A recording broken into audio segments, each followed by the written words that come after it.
Hello and welcome to the Rhythm Changes podcast. I'm your host, Will Chernoff, and I just announced a show that I'm playing. The featured artist is Will Clements, vocalist, friend of mine since we were growing up in New West. He has an album called Compass. He is bringing that music with a 6-piece band to the Bernie Legg Theatre in New Westminster. This is co-presented between me and a nonprofit in New West called Vagabond Players.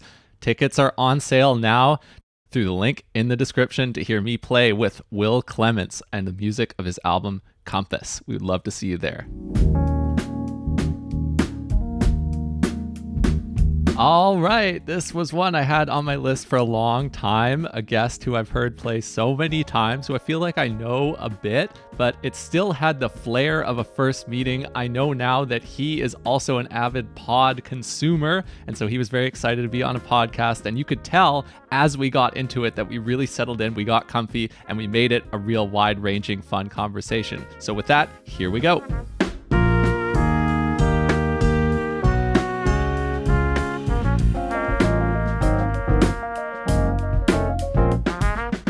Our guest today is one of the most active bass players in town. He plays a lot of upright, but I also hear him play electric every once in a while.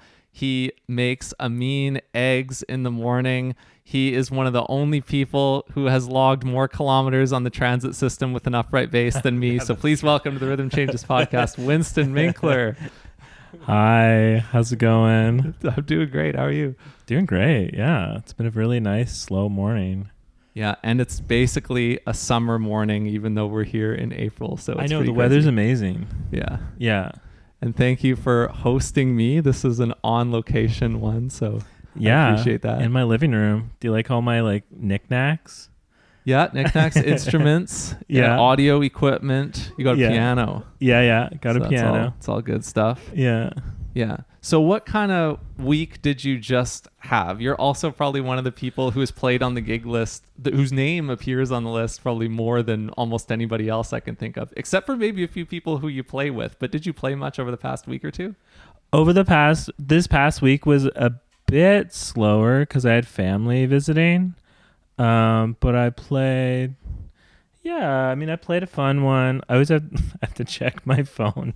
I always forget. Makes sense to me because you do a lot of gigs. Yeah, actually, no, this week was slow. So I did a couple shows at seniors' homes. That's a bread and butter thing I do. Oh, I didn't know that. Yeah, it's really awesome. Okay. Those are some of the most rewarding.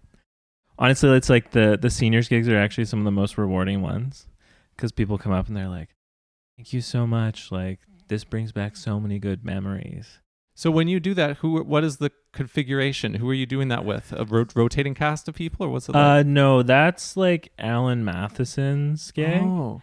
Yeah, so it's just a trio we do. And it's usually with Josh Roberts on guitar, but previously we did with John Roper, but he moved away to Nanaimo within the last year. Yeah, and then I did a fun gig. I always play every Tuesday night at this place, the Dusty Flower Pot. Mm-hmm. Yeah, that's like a good, I guess if I'm going to plug anything, that would be good. With Joe Abbott and with my buddy Josh Roberts. And that's like, they do a swing dance lesson, and then we do like a social dance we play for everyone there. And it's fun. It's like open for people to come sit in if anyone wants to come like play some tunes or like, especially we don't have a drummer, so especially to get a drummer there, just come sit in. I was trying to remember, was it this week there was one swing out at the Dusty Flower Pot where the Aaron Lowen, the Okanagan guitarist, came down. Was that this week? Did he join you that was this week. Yeah. So a little bit of a change up in the house band. Yeah, it was nice. It actually, it worked out really good, and it was really nice because I used to play with him quite a bit before he moved, so it was like a real treat to play with him again. The seniors, playing in seniors' homes, I dig that a lot. I've done that with North Shore Celtic Ensemble. I used to do that with them for a few years. Oh, nice. And you know Gabriel Duvroy, the violin player, Gabe. of course, and you play with him nowadays because you play in his band Collage Trad, and I heard you play at the Rogue, and you were there on the upright bass. You had your solo moments and stuff. Tell me about that, because obviously that's one of the highlights of my year so far, because I love Gabriel so much, and I'll always go hear him play. But now you're in his band. Yeah, that's a really fun band. Like I've done yeah, it's like a really fun gig for me because it's just challenging enough. Like it's a little bit outside my wheelhouse, but I love that music. Like I love all the fiddle and folk music. I don't know. It's just it's really fun to have the three fiddlers. Like it's such a powerful sound, and everyone's such a good player, and it's a fun gig because it's a little bit socially like a little bit of a different crew than I normally play with. So it's been really fun for everyone getting to know each other. And the band originally came together because Gabe did during COVID. He did a like a Zoom thing for Festival du Bois in Coquitlam's French Canadian festival, and they hired him to do. He did one of those, those like multi-screen, multi-track things that people were doing during COVID. And then the next year came around where there's live performances, and they were like, "Oh, why don't you put a band together?" And we had done a gig recently with Aaron. I'd done a gig with Gabe, and I mentioned that had some experience playing folk music, and he was kind of like, "Oh, you play folk music? Good to know." And then a couple weeks later, got the call, and we got together and started rehearsing the tunes, and it's so fun. And it is really like in the last. So it was kind of a funny band because we did that gig and then didn't do another gig for like almost a full year. I know. Yeah. There were some really big breaks, but we've done like a few runs where we had like, we had the Rogue Folk, and then some of us in the band, not the full band, went to Winnipeg and played Francophone Festival there, Festival Voyageur. Mm-hmm. And then we did Festival du Bois, and yeah, it's great. It's just by the end of that, you had that feeling where it's like, oh yeah, we're gelling. Like we're kind of have played. It takes a while. Like you can rehearse as much as you want, but just like time on the bandstand with people is what it needs to really get that cohesive sound, I think. Yeah. You would have such a deep understanding of that because you're so active as a live player. Everybody has their different mix of things that they do, whether it's teaching lessons or teaching school or recording or producing or etc. And you've dug into the live playing so much that's become such a visible part of what you do here. Yeah. I mean, I've dug into it. It's just kind of by happenstance. It's almost like not necessarily by any choice. I've tried to get a few teaching gigs. It's almost like I try to like divert the path every few years, and then but it inevitably goes back to performing, kind of like so eventually you just kind of it's like, okay, well this seems to be the thing that's working, so I'm going to go with it. It seems like I keep being led there, so it feels like there's a reason for it, And it's teaching is really rewarding too, but yeah, performing is the most rewarding thing, for me. Yeah. When I first became aware of your playing, you were already there. You were already performing so much. And so there's a lot I don't know about your upbringing and your ramping up to becoming a bass player in general or an active performer. What can you tell me about your upbringing and filling in maybe further in the past even than when I first would have encountered you like 10 or 15 years ago? Like, can you talk about your journey into this world in the first place? Well, it's not super unusual than a lot of people, I think. Like growing up in the suburbs, like did music lessons through like middle school and high school. And then I was playing like percussion and drums and like wind ensembles and, like concert bands and jazz bands. But then I guess when I was a teenager, I had this, I started playing bass because they had like a rock band class at my high school at Terry Fox Secondary. And, it was great, and it was just the classic. Like I became a bass player the classic way that anyone becomes a bass player. I wanted to play the guitar. I wanted to do this. I wanted to do that, and they were like, "No, you don't know how to play the guitar. Here's a bass." Very classic. And then I was like, oh, this is actually pretty cool. Like slowly got more into it. Slowly, did the garage band thing with my friends. Yeah, and then when I started taking lessons, like I just had some good teachers. So like I just had a teacher who like gave my mom like a Miles Davis album and a Herbie Hancock album, and kind of like that's how I got into jazz basically. And then I ended up going to some summer camp, and it wasn't in my head that you could be a musician, but then there's a really good faculty with all the classic Vancouver people like Jody Prosnick was there, Ross Taggart was there, Brad Turner, et cetera, et cetera. And I'm pretty sure it was Jody and was like, oh yeah, you can do this. Yeah, you can do this. It's not easy, but you can do this. And it has a way of working out. And I was like, oh, okay, so I'm going to try and see if it will work out. So I just went to school for it from there. And then it was another thing where I showed up with my electric bass. It was probably like a Warwick Streamer stage 1 from the 80s. Big time bass. Wait, you showed up where? To Capilano. To Capilano, yeah. And then they were like, "Oh, well, you want to play jazz, so here's an upright." And then I was like, "Oh, okay." And then that was really hard. So when Jody said you can do this, you were still playing electric. Yeah. All through teen, I didn't play. For 1 week in high school, I futzed around with or maybe 1 month in high school, I futzed around with the double bass, and I was just kind of like, this is hard.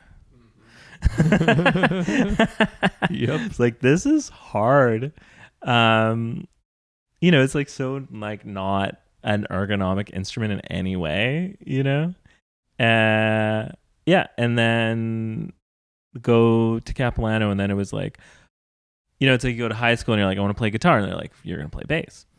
And then I grew to love it, and I was like, wow, it was great. And then I go to Capilano, I'm like, I'm going to play electric bass jazz. And they're like, no, you're not. You're going to play double bass jazz. But no one was like, they pressured me, but I should say they like didn't pressure me that much. Like I've heard of other schools where they like if you go to McGill, they're like, they'll accept you on electric, but you will never play it for classes kind of thing. Wow. You kind of do that on your own time. It might have changed now, but at the time that was the deal that I heard from people. So yeah, but it was like, you're going to play double bass. And that was even a better, like, that was like the best decision that I didn't make for myself in a way, True, yeah. Because then it was like, I just remember like trying to learn how to play this instrument and being like, it's the best sound ever.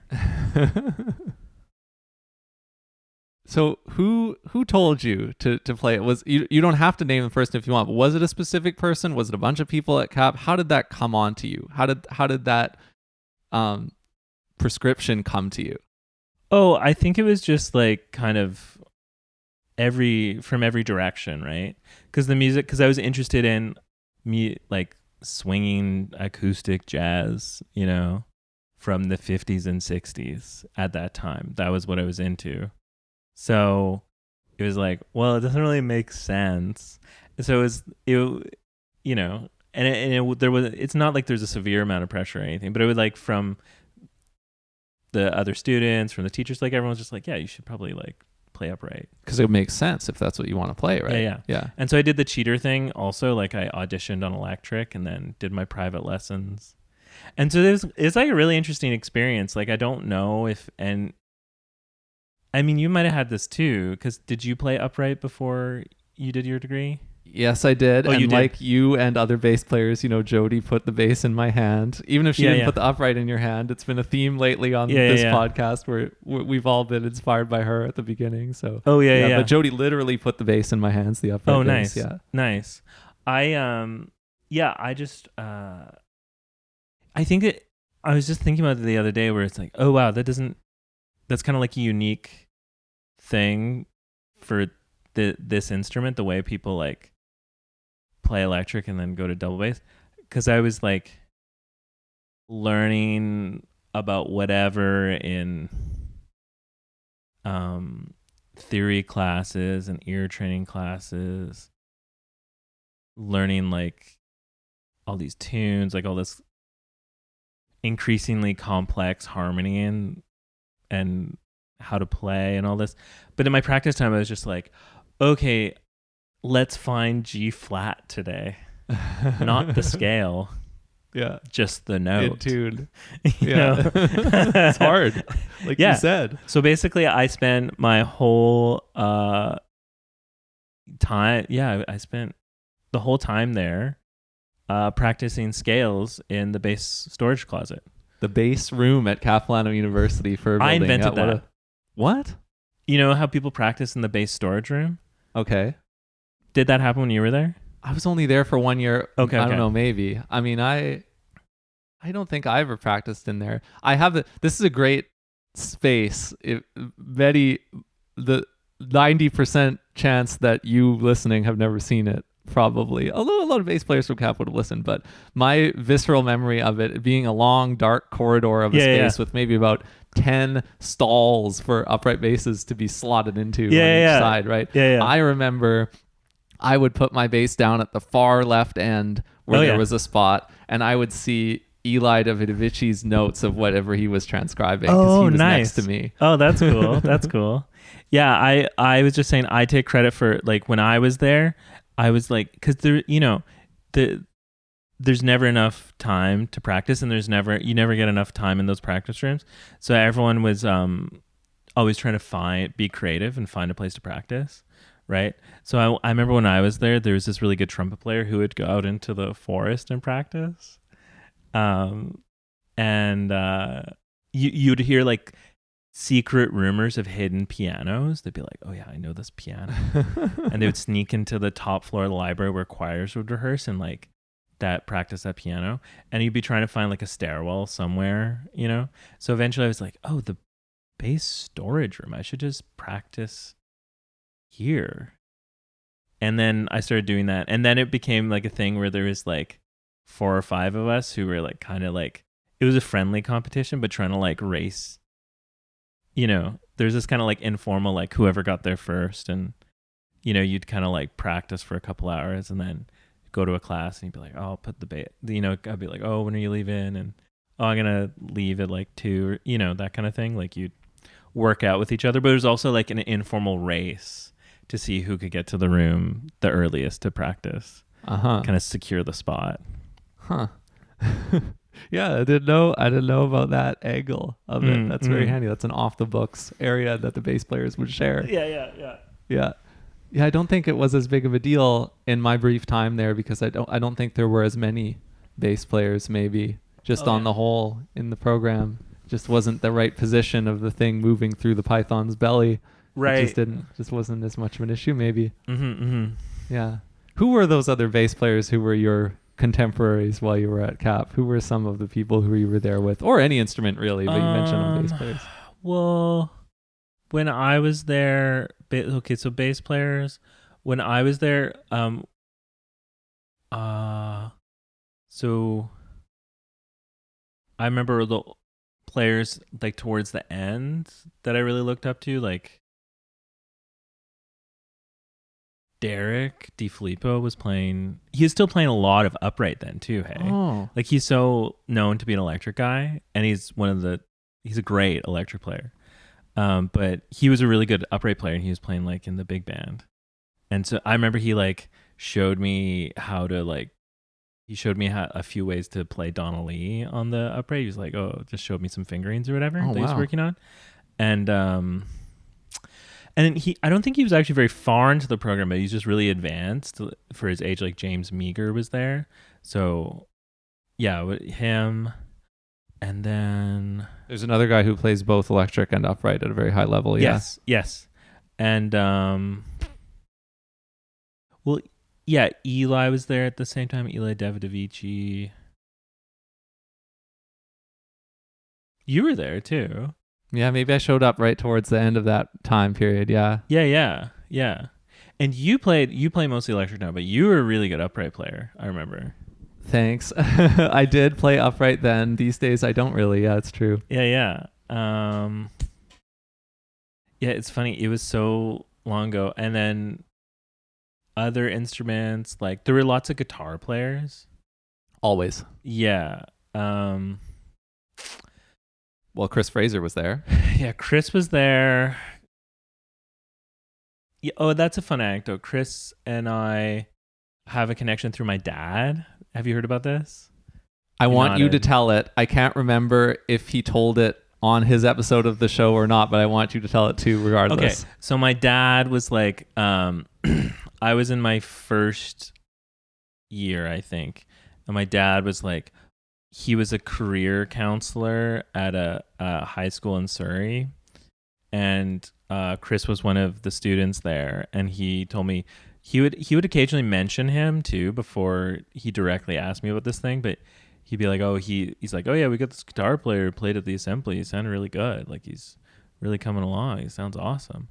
And then one day he was like, okay, so I got this kid, because he would help them do their like graduation requirements and stuff and help direct them into the right stuff to set them up for their university. And so he's like, yeah, I got this kid that I've been telling you about, Chris, and he's wants to audition at a few, I forget if it was more than one school, but he was like auditioning for CAP, and he's like, okay, these are the songs he's playing. And I remember it was like something like, they were cool songs, but not the songs you want to hear, kind of thing. Not Like the songs for a Cafu Jazz audition. Yeah, like I think there was like Epistrophe, Thelonious Monk, and like or like a Wayne Schroeder tune, or like something just more obscure. Pretty ambitious or obscure choices. Yeah. And then I was just like, no. And I wrote down on a piece of paper, it's like, okay, just tell him this. It was like Autumn Leaves, Blue Bossa, Black Orpheus, Yeah. And it worked out. I guess he did those songs. Yeah, because you were already at CapU at that time, and then he auditioned, then he came there, and and you were there. Yeah. So Chris was there. There's a really great guitar player. I remember Mike Agronovich was a really great guitar player, really advanced. I mean, obviously Brent Maw was there on saxophone. Bonnie North Grace was around on trumpet. Jay Esplana. Oh yeah, this is going back. There's Jocelyn Waugh. Yeah, of course. So many of these people are still here and still so active, and some of them have moved away, but a lot of them are still here in Vancouver and playing as much as they always have. Yeah. Well, Jocelyn's like you say, I'm the like hardest people. Sometimes I have a buddy who makes this joke like, you're a hardest working guy. I'm like, no, Jocelyn is like, yeah, she's the queen of gigging in Vancouver, in my opinion. Yeah. And it's so much harder because she plays the trumpet. Yeah. I don't have to worry about chops. No, not at all to the same extent as a brass player. Yeah. I've heard you play a lot with Bonnie. That's a long running collaboration. Yeah. I love playing with Bonnie. Yeah. I can't remember if you've played on a lot of her albums or not, but certainly a lot of gigs. Yeah, I did 2. Yeah. Yeah. I don't know if everyone, there's a really good one. I mean, they're both really good, but I think a lot of people didn't hear the second one. I think it's called Welcome to Trashland. Yep. I feel like maybe it came out during COVID, so I feel like you didn't get like a good. I just wonder if everyone's heard it, so you should listen to that. It's really good. Yeah, she's got the photo of her like holding up a bottle of booze in like an alley on Commercial Drive or something. Yeah. And then definitely one other person I was gonna ask you about, who I've heard you play with the most, would be Dean Thiessen, because now Dean has this trio, which is usually like Marcus Abramczyk playing electric bass with him. But I heard you recently play electric bass. Yeah, Dean's that. trio as a I was just subbing in. Marcus couldn't Yeah. make the gig. Yeah. But you've also played with Dean in so many other configurations, like with Bonnie. Yeah. We play with Bonnie. We play. Dean's got. He's got Stranger Friends. You played on that. Kind of the small group version, and there's also Stranger Friends Orchestra too. You had a big moment at the Stranger Friends Orchestra show at the Fox Cabaret. In Tune 2, you opened it up with an unaccompanied upright bass solo. Oh yeah, that was yeah, pretty sick. Yeah. That was one of those ones. Okay, so I've been recording my. I've gotten to this thing of like doing the voice memos for all the gigs, just to like just to like hear stuff, like there's all kinds of reasons just to like be like, oh, was I rushing? Was I dragging? Was it in tune? But also to like just for fun to like listen, like document some of these little moments just for myself, And that was one where it's like the show was recorded, but we just took a DI. So I'm kind of like, I really like worked out my like I just listened to like all this Mark Dresser and stuff to try and like get into that headspace. So it's a little like, and nowadays, like there's always the IG stories afterwards, the Instagram stories afterwards. And I was like, no one got that upright solo. I was like, I feel like that was one of the better ones. It was one of the highlights of the show, in my opinion. And I was like, oh, it's like tears in the rain. No one did it even happen. If something happens at a show and it doesn't appear on social media and I don't voice memo it, did it even happen? I had one of those moments, but yeah, I'm sure the recording will sound great. It's just, you know how it is. Like when you get a DI sound, it's like awesome. You can have a great DI sound, but for certain things with the bow, you want like the acoustic. Yeah. Yeah. Yeah. How did that feel for you after, like in the moment after you played that? Like, what did you feel like? Did you feel like, oh, that was awesome? Had you had many passes at it, or was it just a total spontaneous thing? How'd you feel at that moment? Oh, that was really fun because I wanted to, I had this, I was like, oh, it'd be great and like a little bit unexpected if I did a like bowed, like a little bit extended technique, like getting the harmonics with the bow kind of solo. I was like, yeah, I think that would be good. I think Dean would really like that. And so there's always like, I think in that case, there's a minimum amount of rehearsal time. We just didn't have time to do it. Or I'd be like, yeah, I'll just do like a short version and play a little thing. But it's like, yeah, so I don't know if you ever do this where you're like, yeah, I'm going to surprise everyone. It's going to be really awesome.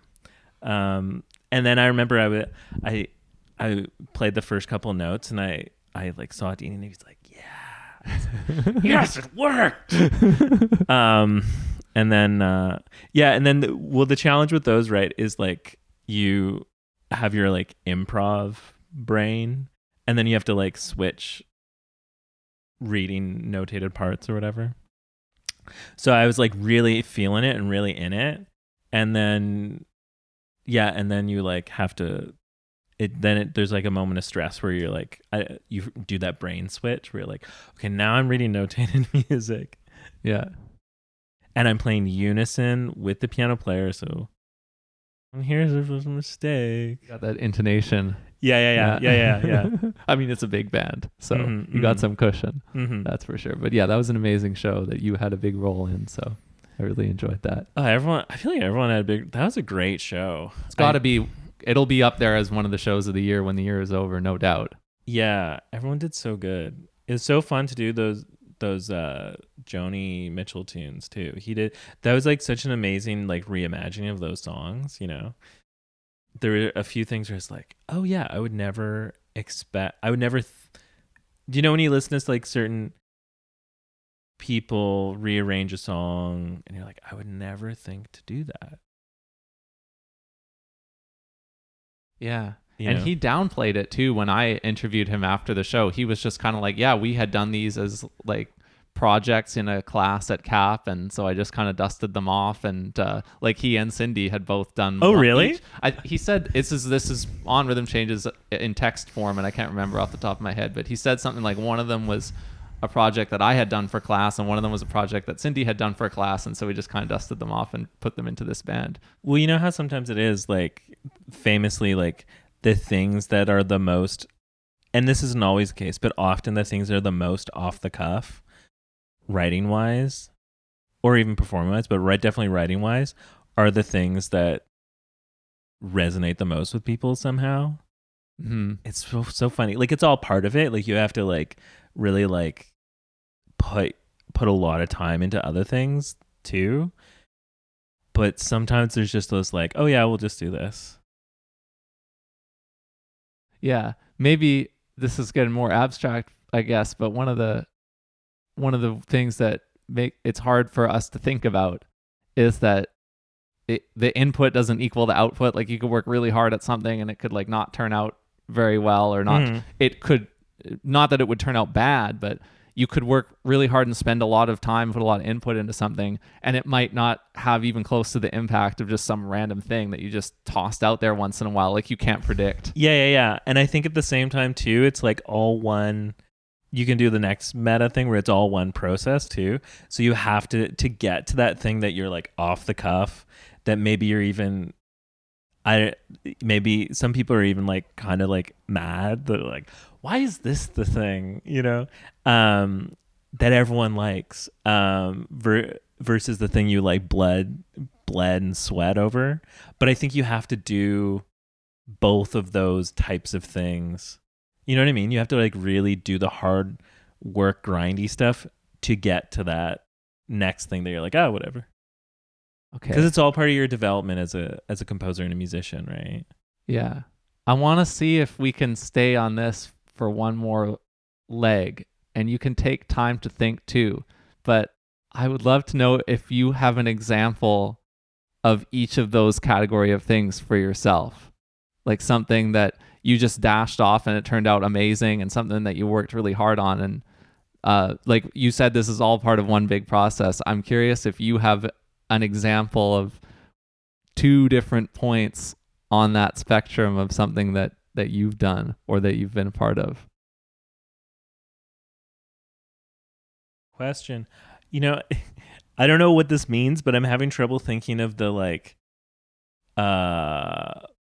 the one where I worked really hard on. Well, that's good. but I can think of a lot of things that were like very off the cuff. So I have like the one band leading gig that I do, which is not very often. It's my intention to do more over the next year. I do this trio with Nick James and Mary Ancheta. I play bass guitar, and we cover the music by this Japanese band, Yellow Magic Orchestra. And so one thing is I've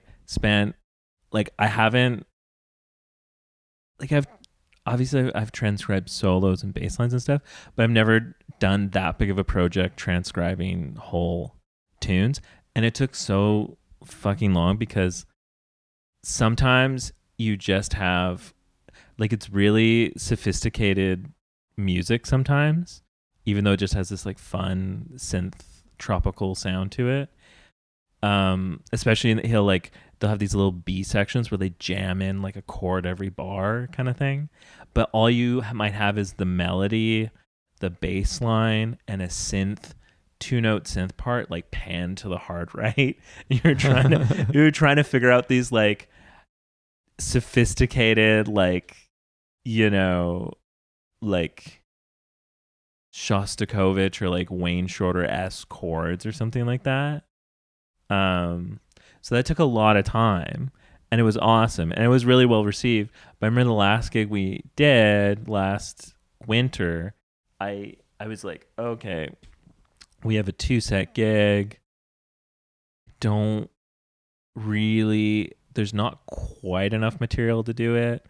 So I was like, okay, it's so much work to learn that music, especially for the key for Mary, but also for Nick too. And so I didn't want to add more tunes because it's also December, everyone's so busy. So I just wrote a bunch of little vamps that it was like, okay, we're just gonna write these vamps and like improv off them.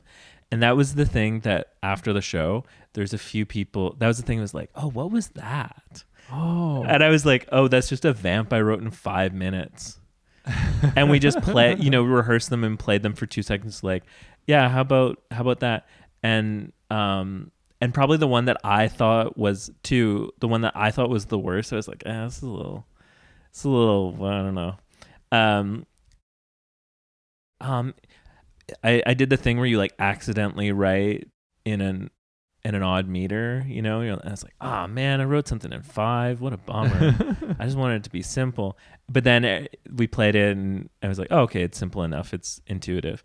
And then the guys in the band were like, cool, that one. And I was like, okay, there you go. Yeah, so that's almost both sides of that spectrum in one project and one gig, where the whole gig was hard and was intensive, but then you had this thing where you noticed that the parts that you threw together ended up being well received. Yeah. There's another example of something that this is like, I still am like, don't know why this resonates with people, and it's not like I did this project with Tim Sars, who I played a lot with over the years, and a drummer, Brendan Krieg, who's like moved away to the US several years ago. But so weren't able to like do much with that because it was right around the time that he moved. But we did this very off the cuff improv, I don't know, like annoying lo-fi improvised live electronic music. Okay. And it's called Grungle. You can look it up. I've never heard this. There's one album on Spotify, and it was the funniest thing because it was an inside joke, like that we would do rehearsing or like setting up for shows kind of thing. And it became this first short time in like 2017, like a while ago. It became this thing that's probably the most, if anyone wants to listen to it, I'm like, it's a joke, but we were amazed we got a jazz festival gig out of it. It was like Tim submitted with all these projects, and he's like, oh yeah, we also got this other thing, whatever. And the festival came back and was like, yeah, we want that one. And we did this big gig, and it was really fun. But it was like the whole time the three of us are just like, this is a joke. But everyone seemed to like enjoy, you know? Or like at least it started as a joke. Yeah. But that's one of those, that's also fun because that's one of the, you know how it is, like there are all these bands you play with over the years where that like just have like a little quick minute and they fizzle out or something like that. The kind of like, the Tears in the Rain band kind of thing. Yeah, and you've played with so many different projects that you've seen a lot of those. That's for sure. Yeah. Yeah, of course. Yeah. I'm sure you have too. You know. I mean, it's funny. Like I'm here to talk to you, but you asked me about it, so I'll chip in. Yeah, we talked about like different things you do to fill in the equation, and you were like, "Oh, I keep coming back to live playing," and because that seems to be a natural home for you, and it's something you excel at. It makes sense, right? That you keep coming back to it. Mm-hmm. Being a side person has never been one of my things. Like it's just not something that's ever come to me a lot. It's not something that I've put a lot of effort into trying to do. And so that has always been a very small part of the equation for me. So much of my playing was just writing my music and going out and playing it at the couple points along the way where I could and kind of enjoying the ride. I don't have very many periods where like I really went and did a lot of side person playing. Maybe only 1 or 2 years out of the last like 10 or 15, and they were a few years ago for sure. So it's funny, and I recognize it's so the opposite from the people who play all the time. Like you mentioned Jocelyn Wall, great one. Alvin Brendan, Johnny Tobin, all the people who I know and I've seen dig in super hard and be playing all the time, right? Like, that's never been in the cards for me at all. Yeah. I mean, it's funny, even with me, like you mentioned like Alvin and Tobin, like live playing versus like recording. Like both those guys do a lot of recording. That's true. And Johnny's like a really good producer and self-produces his stuff and stuff for other people. It's weird. It's always like a one or two sessions. Like one session will come every year or so. And sometimes I'm like, oh, maybe I should have tried to hustle that more. But at the same time, like I do love recording. It's really fun. You learn a lot. But I really love performing live, I want to go back. I want to ask you about an album that you did play on. But before that, I want to go back to Ryuichi Sakamoto because you mentioned it. How did you decide to make one of your rare band leader moves be about that band? Because it's a very inspired, cool choice. And I'm curious to know how it ended up being that. Yeah. So it's not for me. It's not specifically Sakamoto. It's kind of like it's specifically Yellow That Magic, band. like YMO, and it's we're here recording a podcast. It's because of a podcast. Oh. So I was listening to this podcast called "I'm So Popular." It's by a American expat guy living in Japan. Oh. And he just did an episode about the band, and it's and I was so inspired, and I was like, what is this? And then it was during COVID, and I just spent like a good 3 or 4 months only listening to Yellow Magic Orchestra at a certain point in like 2021 or 2022 or something. Okay. And then that just had a natural period of time where it evolved into when you had the chance to present something as a leader, you pulled that out. And What happened was I have to give props to Tim Reiner, because what happened is I had this thing. I was like, I want to do this thing. It worked really well, but I was like, I'm so busy side manning. It's gonna be so much work, like this and that. I'm like I don't know. I don't do much band leading. And then one day I was like at an Infidels event, and it had like a few pints of beer, and was like, "Hey Tim, I got this thing for you." And he's such a sweetheart. He's like, "Yeah, let's tell me about it. Let's hear about it." And I told him what it was, and he was immediately super interested, and then followed up several times in an email. And without him he basically pushed me to do it, and without having that support, it wouldn't happen. He really encouraged you to do it. Yeah. And then and then we did the gig, and it was really good, but it was this snow day in February a couple of years ago. It was like a random, like the snow had all gone, and then one day there's just a huge dump, so people didn't make it to the show. So we ended up doing another gig last winter, at that other space that. So the first one was a Frankie's Late Show. Yes, the second one was at Dark. Chillax. Chillax, thank you. And the second one we did at Chillax in the winter.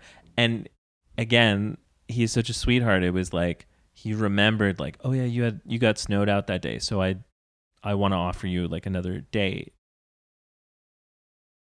here. Yeah. And it's weird. Like I found YMO kind of independent, and I'd never heard of it before.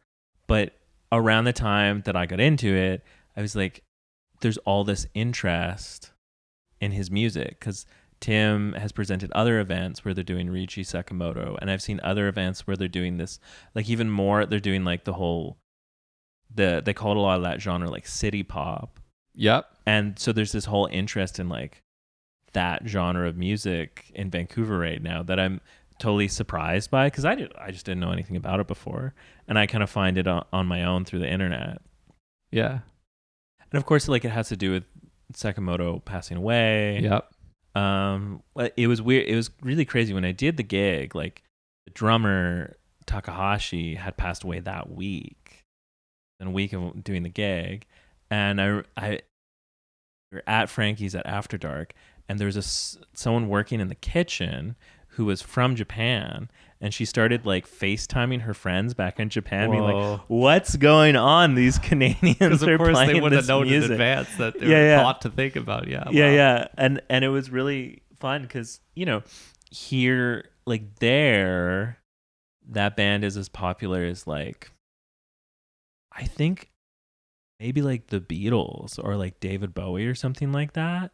Like they're huge, but here it's like it's a very niche thing, like you hear about. I remember I vaguely knew what the name was before I got into it, because people said that Mac DeMarco, when he was really popular, that he was really into this band. Like you'd hear occasionally about them. And they were friends with David Bowie too, so So you really you unlocked a portal into a world here by discovering the Yellow Magic Orchestra on this podcast episode, and now you found all this context and stuff. Yeah. Yeah. And it's cool. There's so much to mine for it, and there's an interest in it and an audience for it. Like I was the gig we did at Chill X, there was this really cool guy there who was like a little older, and he's like, oh yeah, I listened to these albums when they came out. Yeah. When they were coming out, I was buying all these. I was living in Hong Kong, and I have a record collection, all this stuff. And he's like, how do you like this? What's going on? Like, yeah, how did it become a thing for you? Because he's thinking of the much more concrete way that it became a thing. Yeah, it was current popular music. Yeah. But it's almost like that doesn't matter anymore, and that's a whole broad topic, right? But that's all shattered, right? The things that you can get context on to become so interested in, it doesn't matter if it's current popular music anymore at all. Well, I mean, you might argue there isn't current popular music. Like there's no monoculture. Like everything is a niche thing to some degree, right? It's just some things have more. I feel like some things are more present because they have more money behind them or something. But I'm sure there is stuff it just feels like the media landscape's so chopped up, and like micro celebrity is more important than celebrity, niche following's more important than being a big artist, you know. It sounds like this is something that you've looked at and considered and learned about and thought about this. Is this something that you want to talk about more, or what? Not necessarily. That's just you know, seems to be how the culture is. Yeah, definitely. It doesn't really impact what we do that much, does it? Like it's out there in the broader world, and we're still kind of able to do what we want here either way. Yeah. Because we're not in the mainstream no matter what, right? Yeah, and I think that's actually like you know, it's really easy to get dark about live music and stuff, but in a certain sense I think that helps us. Yeah. Because there's more niche interest in live music just locally in a city this size. I don't know. And it's like you almost don't have to, or at least maybe it's like psychologically better because you don't have to worry about breaking big anymore. You know, you just kind of do your thing, and that's the most important thing creatively, is to like not just kind of like moving forward and continually producing work is way more important than clutching pearls about it or anything, you know. Mm-hmm. It's just like you could look at your path as a performer as a musician who has played with so many different people, and you could say, well, it's better that you have been able to spread out and play with hundreds of different people and continuously be a part of the live music scene and continuously be active, than if you were trying more deliberately to like chase certain kinds of opportunities and build some kind of career towards some kind of goal. Like you've probably gotten further just by doing everything than you ever could have if you tried to like predetermine it very much. Ooh, good question. Well, my mind just doesn't really work like that. Yeah. Like to be that predetermined, I'm really probably too. I'm very disorganized. So yeah, and it's just, you know, I just kind of I'm just going with the flow, whatever is. Sometimes I'm like, oh, maybe I should be more self-directed, but it has worked out, and I am really grateful for it. And I think that's a unique thing of being in the city we're in too, right? Because if you go to other like bigger cities in Canada, and especially bigger cities in the US, the scenes are big enough that you can just specialize more, you know? Mm-hmm. And you don't, but in Vancouver, it's like this perfect size. In a sense, depending on what you want to do, it's perfect size because you can, to be a generalist and to kind of like be able to have some experience playing different genres of music. Because there's enough to like, through some combination of playing and teaching or other things, or just maybe just playing, you can have a career, but it's not big enough to specialize necessarily. Yeah.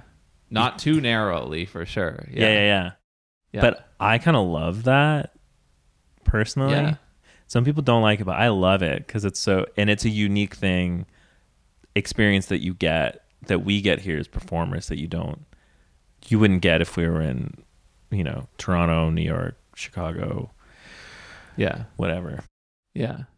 Okay. I wanted to ask about an album that you've played on, but it was some time ago, but it was the first album that I ever heard you play on, David Blake Trio. Oh, the next year people? Yeah. Oh, yeah. Awesome. You played with him, and it was Dan Gaucher? Yeah. Yeah, on drums. You were part of his trio. That was when I met David, too.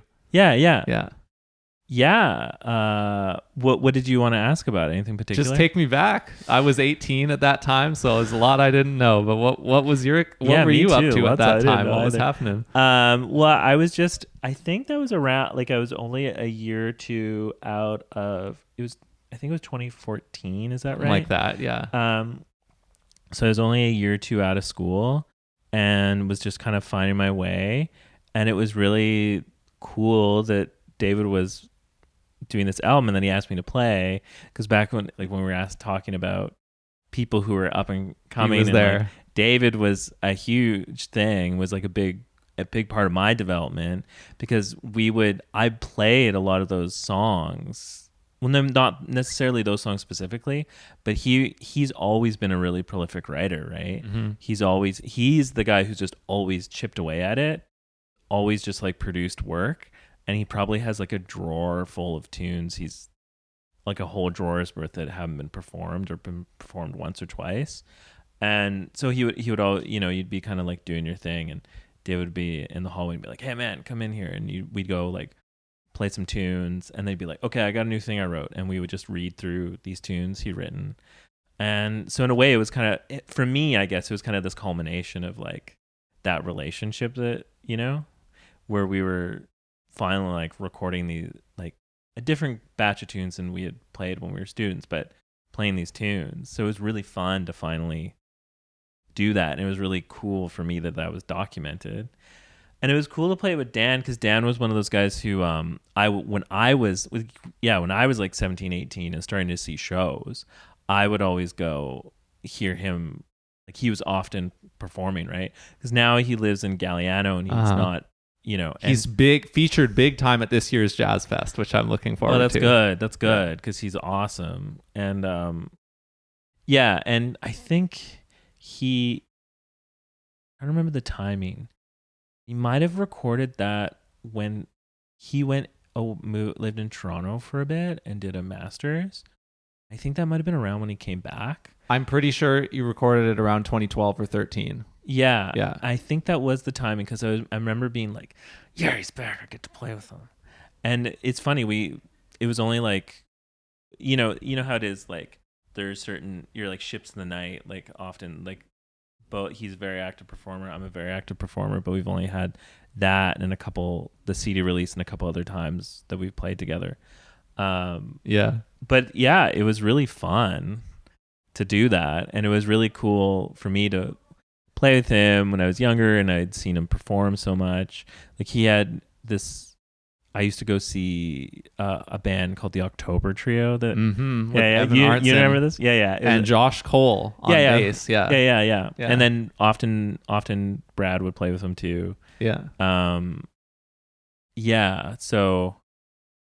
I don't know, it was cool to play. I would go see that band, because I remember being like looking on the internet and like being like, what's a band of jazz people who are young who I can go see? And they had this like residency at the old Cellar Jazz Club, not the old, but the old. Corey Weeze's, Cellar. And I remember going. I think I went 3 weeks in a row to see it. It was awesome, and I felt bad for them, because that was also my introduction. Like, oh yeah, residencies are hit and miss, because it was awesome, but it was like one night would be packed, one night would be dead, one night would be okay, But the music was always really good. Yeah, I never got to see that band. I was kind of missed it, but I went back and I discovered those albums that they made at some point. They have 2 or 3 albums. Brad is on at least one of them. And when Josh Cole came to do Ironworks, and I hosted Iron Fest at Ironworks for Coastal Jazz, Josh did a thing as a leader with an album that he had recorded in Toronto as a leader. And so I was looking for Josh Cole stuff to listen to, and then I listened to those albums again like last fall, and I was like, yeah, that was really good. Yeah. I can totally think of people, you said like a person who you feel really close with but is passing in the night and you don't play with very much, and I can think of people who I used to follow around who were just that right number of years older than me when I was super young. I can think of exactly who the top people are in those categories for me. For me, the people I used to follow around when I was 18 were Eli and Millie. I used to go to all the stuff that they did. Yeah. And they were so active. And it was the beginning of the Tangent and all that stuff. And then person who pass in the night and who I never get to play with, I get to play with him for the first time, I think, coming up soon is Todd Stewart. Oh yeah, yeah. I've seen him play so many times, and it's like I've never played with him. And now, you guys haven't played together? Yeah, we have a gig coming up soon, but we've never played together. It'll be the first time. Is it your gig? It's Will Clements's gig. Oh, nice. Yeah. Where are you playing? We're playing at a theater in New West. Great. Yeah. Yeah, that theater's doing more stuff. Yeah. Yeah, I mean, there's so much going on right now in general. It's pretty crazy. But I feel like New West is popping right now for some reason. I don't know why. I'll always love to hear that. Yeah, of course. Right. You live out there. Yeah. Yeah, so there's always going to be people like that. But that album was like important for me too, as like, I mean, I kind of followed David around as well, and you were playing with him at that time. And that was some of the first times I got to hear you for sure. Oh, cool. Thanks. We're playing with him. him. Thanks for coming. Yeah, I should listen to that album. I haven't thought about it in a really long time. It's pretty cool. David recorded his album with freaking Ari Honig and Drew Grass. And it was cool that he did it with Drew Grass, because when we were students, we were like, that's the best. Like, they were like, that's our favorite. I think both of those are the favorite bass player kind of thing. Based on what albums or projects did you associate with him? Because he's done a lot. Probably all the Fred Hirsch stuff. Okay. Which is like, probably I feel like maybe if you asked him, he wouldn't necessarily say that, you know? But I thought his playing in that band was so good. Yeah. That perfect balance of like laying it down and doing the contrapuntal LaFaro school bass playing, you know? And he like, it's crazy listening to David's album, because that's when I realized, because I knew like how much, like I had a sense of like, okay, they probably didn't, it's not like they've been playing for years together, right? But like there is intuition about people's phrasing is just, I don't get it. Like how do you accompany someone? How do you know the perfect rhythm and perfect thing to do? It's like you're reading someone's mind in the moment. It's so cool. And again, and it's cool because I remember David had this idea for years. He's like, I wonder what a band with these two guys would sound, with that rhythm section would sound like. And then he just got to do it. Yeah. It's great. Yeah. What's crazy about that album from my vantage point too is like, yeah, you look at those names that he's playing with, and I'm pretty sure, and this is true for a lot of albums that I write about, but I wouldn't have expected it to be true for this one, but I'm still that's probably one of the many albums that I write about where I'm the only person who's written about it on the whole internet. And I didn't think that would be the case for that one, but apparently it still is. Next Year People? No, the Drew and Ari. Oh yeah, the Drew and Ari one. Really? Yeah. Oh yeah. Yeah. Well, yeah. Well, good. Thank you for writing about it. I mean, you know, that's a great album. Yeah. Yeah, I mean, he's due to come back. I hope he gets to come back here soon. I know he doesn't have any Vancouver dates on the horizon, but we miss you, David. Yes, we do. Yeah. And then you mentioned Stranger Friends already. We talked about the big band. You were on the album too. Yeah. The Stranger Friends recording project, the small group, it's like you and Dean and Ben Parker on the drums and Thad Bailey Mai on the trumpet. And sometimes you play in 3-person splits of that, right? Yeah. Or something. But what was your experience like of doing the Stranger Friends trio or small group project, recording that album with Dean? Well, the album was a bit stressful because it was in the middle of COVID to record, right? It was a bit like surreal or whatever. But yeah, we recorded in New West. You know, was it 12th Street? Yeah, you Sound? recorded it there. Yeah. Nice. Yeah, I used to live up the block from there. Yeah, and I remember when I went to that studio, I was like, okay, is it you or is it Brad who was into the tape wound strings on the P bass? Tape wound. I don't know. Maybe it was Brad. I remember play flat strings. Okay, you play flat. Yeah, okay, so it must have been Brad Pearson. Oh, Because wow. I remember going in and being like, oh, the bass that's there has the tape wound strings, and it's like, who?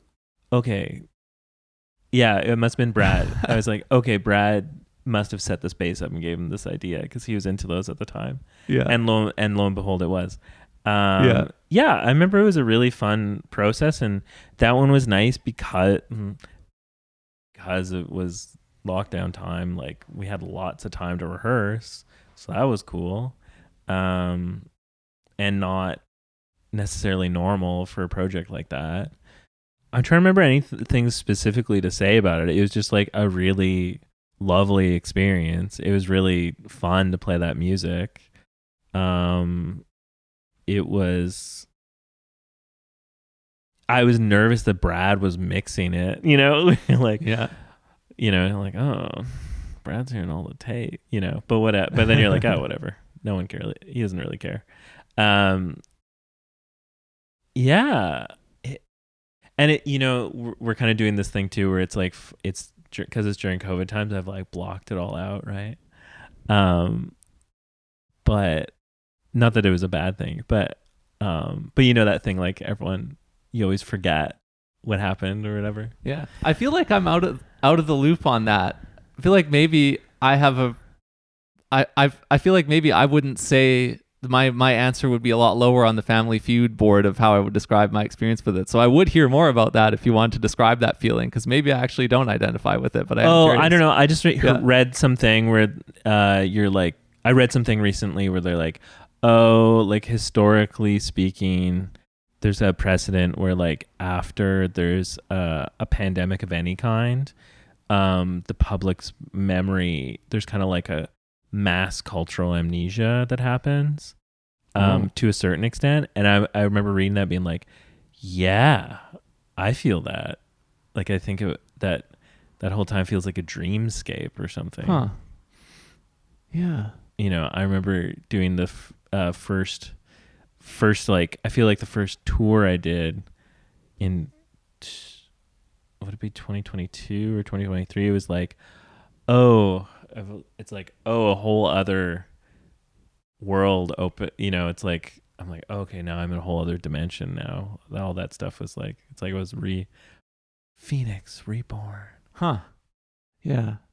But all to say, like, it was really great, and it was really great to because that's another one where okay, so I'm trying to remember. It was like a few years before I'd first played with Dean, and we did a few sessions playing some of his music.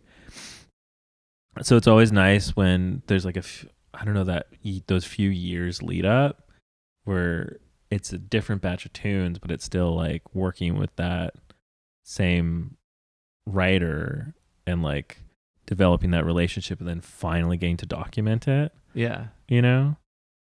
And I feel like it turned out pretty good. I really like it. Oh yeah. For me, it's like my favorite or the best or the definitive, like, project from our scene from this period of time that you're saying was blocked out, or this particular period of time. Well, it's not blocked out. Don't get No.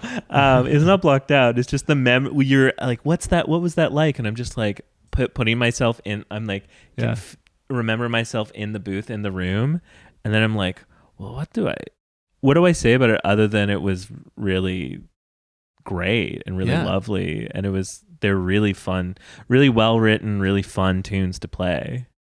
Because there aren't that many, right? I mean, some people did do studio projects during that time, but there aren't that many, and that one stands out. Yeah, for sure. Yeah, and a really great band. Like, I guess to what we were saying before, like, that's the only thing that I play with Ben Parker with. That's also the only thing to date that I've done with Thad Okay. too. Yeah. But I love working with both of them. They're both like awesome players. Yeah. Yeah. All right. Somebody else I've heard you play with recently. For me, I caught you at Tyrant, but I think you've played a few gigs with her. Steph Wall. Oh also yeah, went Steph. on the podcast recently. Yeah. What's that side? What's your side of that story? What's that project like for you? It's super fun. So her is really fun because she co-writes most of her songs, right? So there's usually about 3 or 4 people that she writes with, and so it's been fun to. So it's really diverse, like the writing style, which I think really help. But then the albums have this cohesion too, which is kind of interesting. But it's been fun to like be like,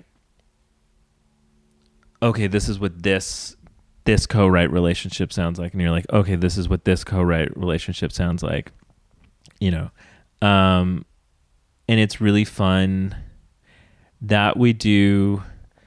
Like Steph will come in with some demos of her playing the tune with whomever she wrote it with, and then she'll send them to us and give us charts, and then we'll kind of like, usually it's like piano and voice. So then we're figuring out like, okay, so we have guitar, electric bass, drum kit, like how are we going to realize this? And I think a lot of it is like, how are we realizing the guitar and like the groove and the arrangements kind of thing.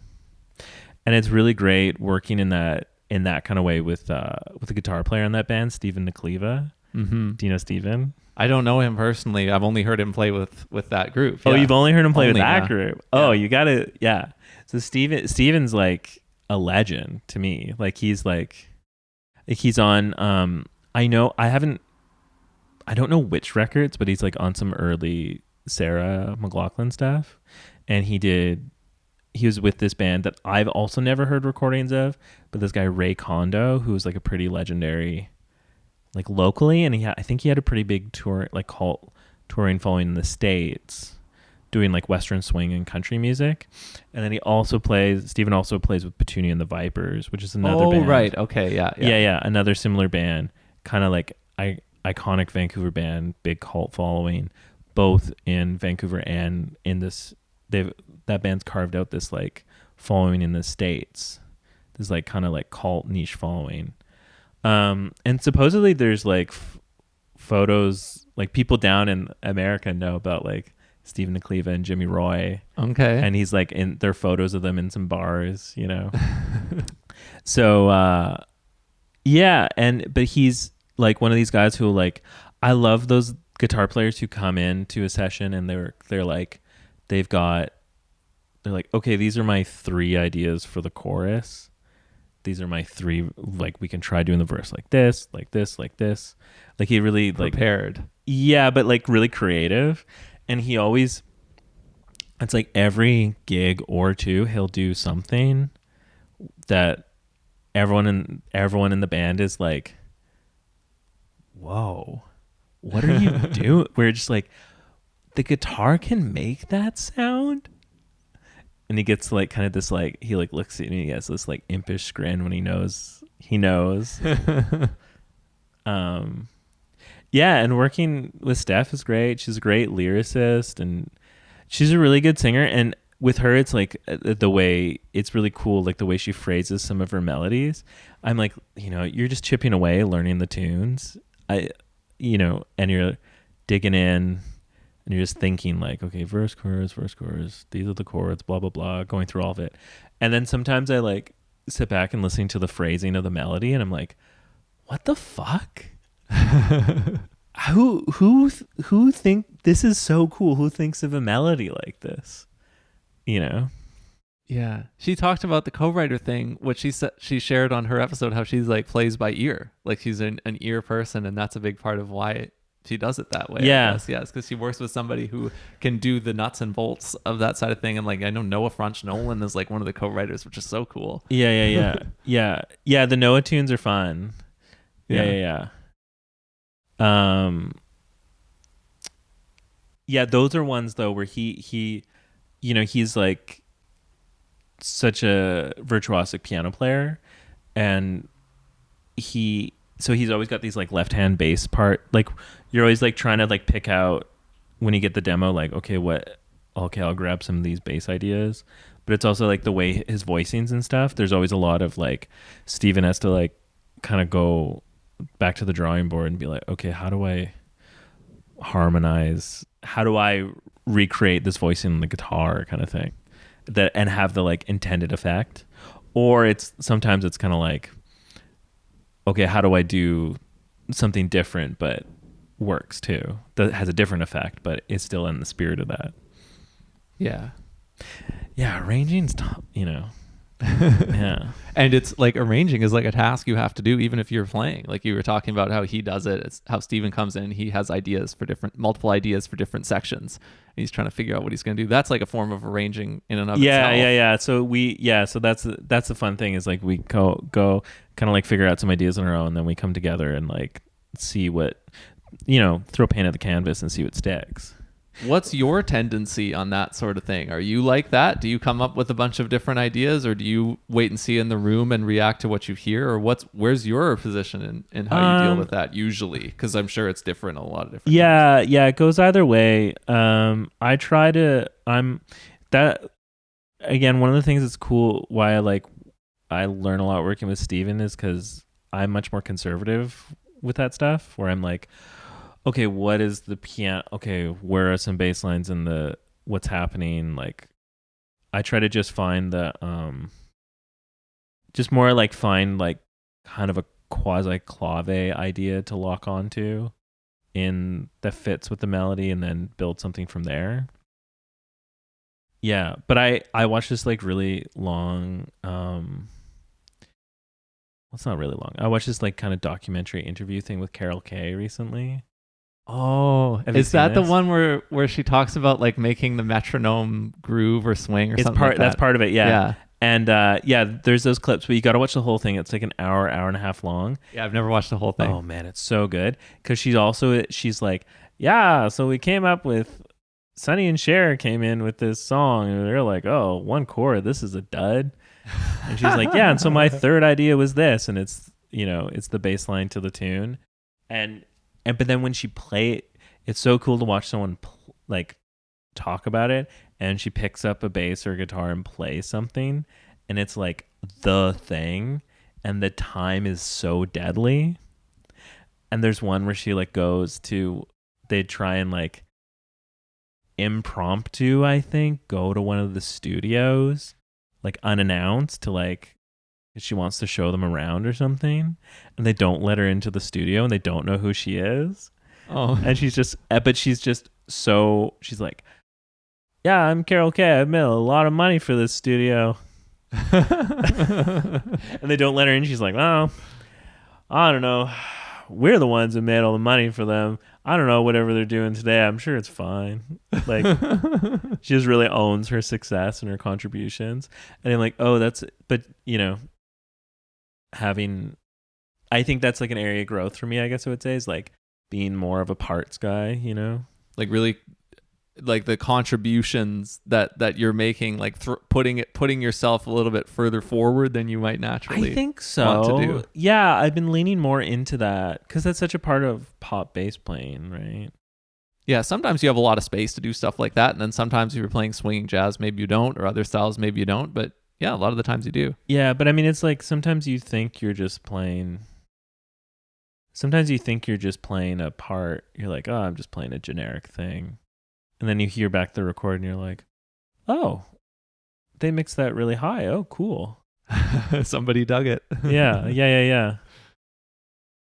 I'm thinking about that in my current group because I am working on some music with a quintet, and the horn players are Thad on trumpet and Nebu Johannes, my old friend from New West, on trombone. And all my charts just have one melody written, and they always end up as two parts, whereas one of them is playing that melody and the other one is like harmonizing the other person. And I never write that down for them or give them anything of what you to let do. them come They up with the figure it harmonies. out. Yeah, That's cool. They are willing to do that, which I am very thankful and appreciative of. And they figure out things to do, and I don't provide that for them. So they're doing this thing. They're in a live off the floor jazz type recording situation. Is that intentional? Like you want to see what they'll come up with more than well, it's a lack of preparation for me, for sure. Like there's more that I could put on the page if I wanted to, but also on the back end I'm like, it is kind of cool that it turns out that way.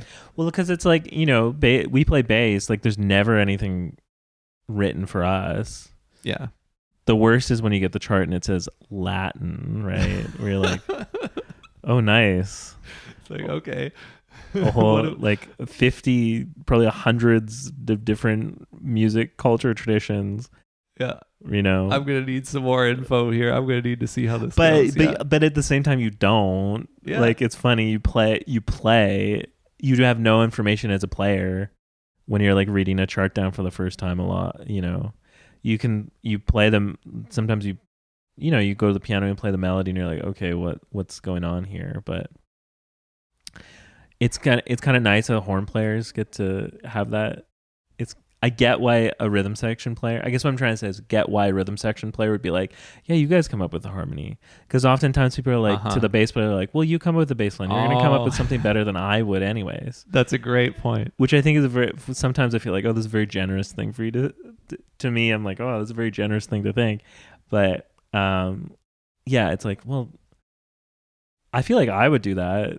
I'd be like, oh, well, you horn players know more about harmonizing than I do. Yeah. Because I'm not a prolific writer. That's what I would think, yeah. Yeah. And also it's nicer to leave. Sometimes it's better result if you leave people to like what they think sounds good and what they're comfortable playing too.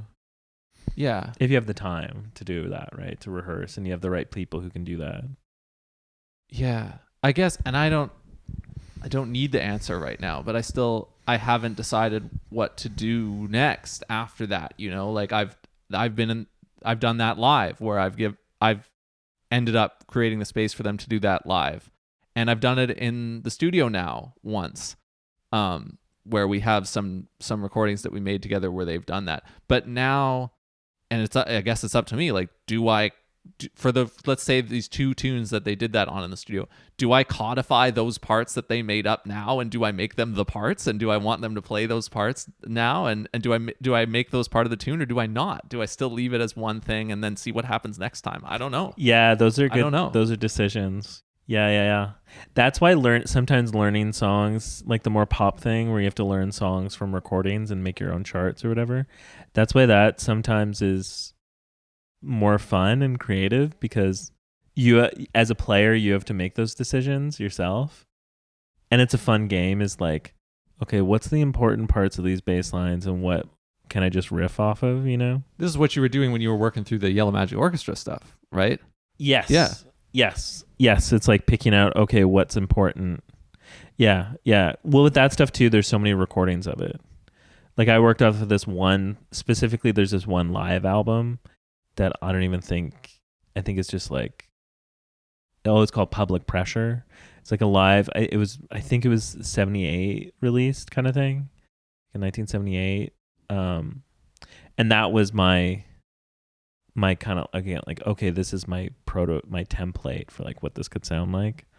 But there's also like 5 other recordings of some of these songs. Oh, wow. So yeah, I mean, you could either just focus on one of them and tunnel vision out all the rest of them if you really just want to do it off of that one, or you could consider all these different looks at it. Yeah. And there's some, like a tune like Thousand Knives. There's a Sakamoto tune. There's 2 Yellow Magic Orchestra versions of it, and then there's probably 3 versions that he's recorded, and some of them are like in that synthy early EDM style, and then some of them are like with an acoustic piano or like classical style, if you will. Right. And everything kind of in between. Yeah.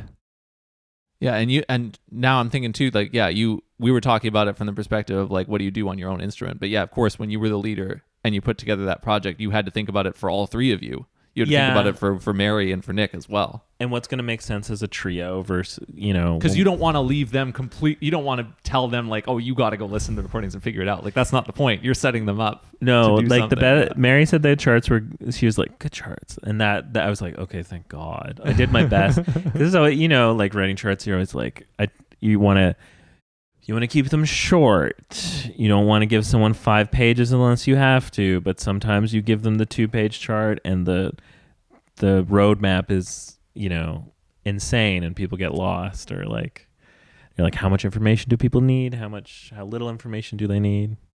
Yeah. It's a whole wide world. yeah. It doesn't, but and then I mean, with Nick, it doesn't matter because he just memorizes everything so fast.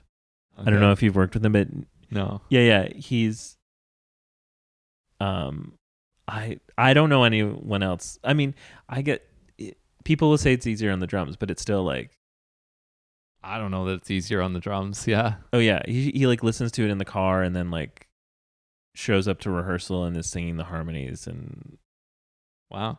Yeah. That's awesome. And on that gig, the second gig we did, he was the MVP because he had playing the drums, playing like a sample pad and singing.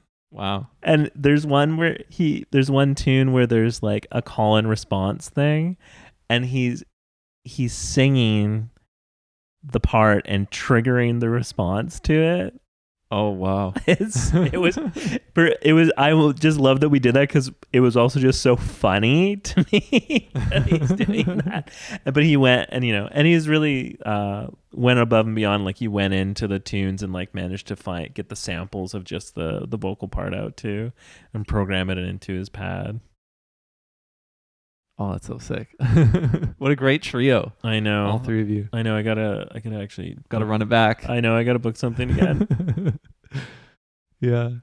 So there's one person who we haven't talked about yet, who's one of the people who I've seen you play with multiple times, who you've played with many, many, many, many, many times over the last year or two, Teresa, including, you know, the birthday show that happened Teresa Marie. recently. Yeah, of course. Absolutely, yeah. When did you first play with her and how'd that get going? First. Yeah. So I did a jam at my studio with Todd when I first met Todd, and we were like, oh, let's get together and do a jam. And he asked if he could bring some friends down, and Teresa was one of the people, and I hadn't met her, and she sang, and I was like, oh, that sounds good. And then a few weeks or months later, she was doing an After Dark gig and approached me about that. And we kind of had that like, I knew we'd work really well together because she showed up to the rehearsal and, like, you know, when you immediately get someone's sense of humor, and she's got a really, like, you know, Teresa, she's got a really wacky, quirky sense of humor. But we immediately were able to riff like right away. I was like, okay, this is good. This is going to be good. Yeah. And then, so yeah, it's just been, we've been a little slow right now, but we're playing at the Jazz Fest. Yeah, you're playing at Tyrant. Yes. Yeah. Which is kind of a home venue for her in some ways. He plays there to great success. Yes. Yeah. And I'm really stoked for that. I'm so a dumb question. So Tyrant's part of the Jazz Festival this year? Yeah, so what's happening at Tyrant this year is during the weeknights of the festival week, of the full week, they're doing one long set feature shows, ticketed, and then they're doing a by donation jam after those sets. Oh, they're hosting the jam this year? Whether you want to call it the jam or not, I mean, I guess it is, yeah, because nobody else is hosting the jam or anything you consider that. But for sure on the Monday, Tuesday, Wednesday, I think the Thursday as well, because Friday there's so much late night stuff. So I think it's just the Monday through Thursday. They're doing that. So there's the 9:30 show. That'll be the featured set or whatever, and you're doing one of those. And then after that, around 10:45 or 11, there's a jam. Awesome. Yeah. I'm so happy about that. Yeah, it's a great place for it, in my opinion. Historically, too, right? Yeah. It's a great place. That's like what that space should be used for, is stuff like that. like the late night jam session. It feels right. And I really hope out of towners come. Because I really want the some hotshot guy from New York to like have the experience of like walking up the stairs and being like, yeah, just keep going up the stairs. You think we can manifest Julian Lodge on the Tuesday night or whatever? Yeah, I want to see Julian Lodge have to walk up the stairs through the penthouse to get to Tyrant. Yeah, I can't remember. I'm going to look this up because I'm curious. I want to know which headliner is playing on the night that you're doing.